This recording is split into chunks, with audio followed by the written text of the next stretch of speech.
Hello at magandang hapon po. Tayo ay mag-unboxing ng mga parcel na pinadala sa atin para sa I think sa Honda Dio, no. Pinadala po to sa atin ng isa sa ating mga dakilang tagapagpadala nito, no. So, unbox natin kung ano yung laman nito.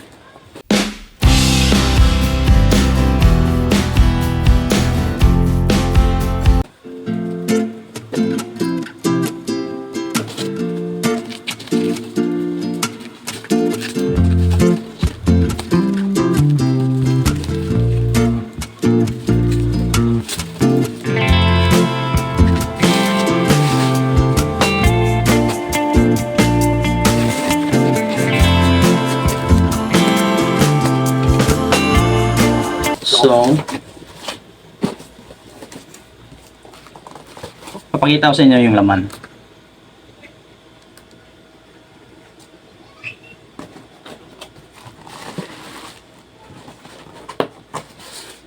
Ooh. So, di ba? Ito po yung laman.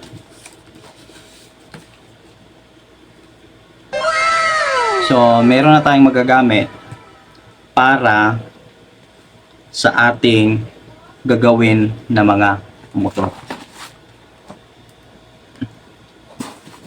So ngayon, meron na tayong gagamitin. So meron na tayong impact tools.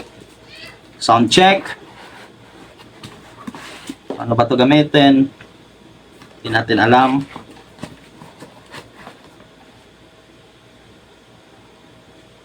Ganito ata. Okay. Nakasa na. So, yung on. Oh. Oh, di ba? So, pag reverse.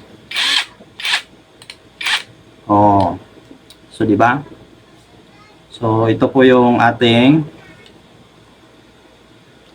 So, maraming salamat po, no, sa nagpadala nito.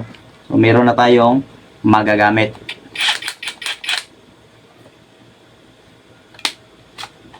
So, pag matapos natin gamitin, kailangan nating i-release yung battery. Kasi kapag hindi ito ginagamit at naka-load lang, hindi natin in-unload, maaaring masisira yung battery at hindi magtatagal. Ayon sa kay Google. So, di ba? So, yung mga dala niya is ito lang.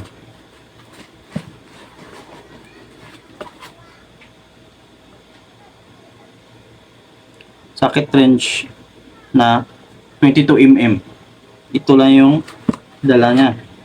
At saka charger. So, wala nang iba. Ito lang ata. Saka meron siyang o-ring. Ito. Ito yung freebies. So, meron ding manual kung paano gagamitin. So, pag naspagan ka, basahin mo lang to. Okay? So, tabi muna natin. Pangalawa, ito.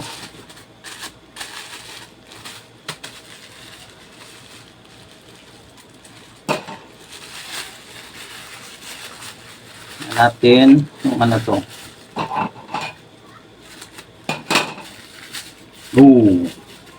So, extension. Pwede natin magagamit sa ating impact. Ito. Naka-chrome plated ata. At saka meron na tayong para pang gilid. Oh, di ba? So, di ba? Meron na. Thank you sa nag-sponsor. Salamat. So, meron na tayong magagamit. So, yun po yung mga dumating sa atin. Papakita kong uli sa inyo. So, sa mga hindi pa nakapag-subscribe sa aking YouTube channel, pwede nyo pong bisitahin ang Chinitong Laagan at pa-like and subscribe. Paki-comment na lang din po kung ano po yung gusto nyo at kung taga saan kayo. Maraming salamat at magandang buhay mga kachoy.